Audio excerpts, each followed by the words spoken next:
আসসালামু আলাইকুম বন্ধুরা, কেমন আছেন সবাই? আশা করি ভালো আছেন। আমার এই নতুন চ্যানেলে নতুন মিনি ব্লগে আপনাদের সবাইকে স্বাগতম।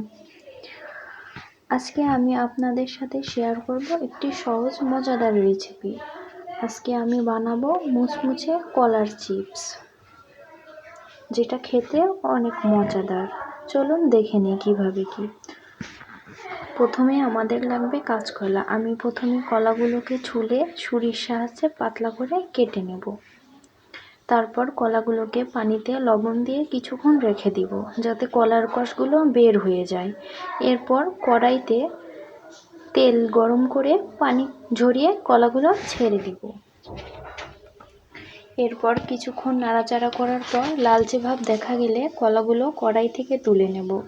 আর এভাবেই হয়ে গেল আমাদের মজাদার কলার চিপস।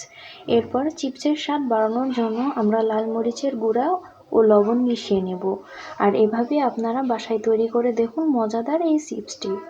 আর বন্ধুরা, এটা আমার প্রথম ভিডিও, প্লিজ আপনারা সবাই আমার পাশে থাকবেন। ধন্যবাদ এতক্ষণ আমার ভিডিওর সাথে থাকার জন্য। আল্লাহ হাফেজ।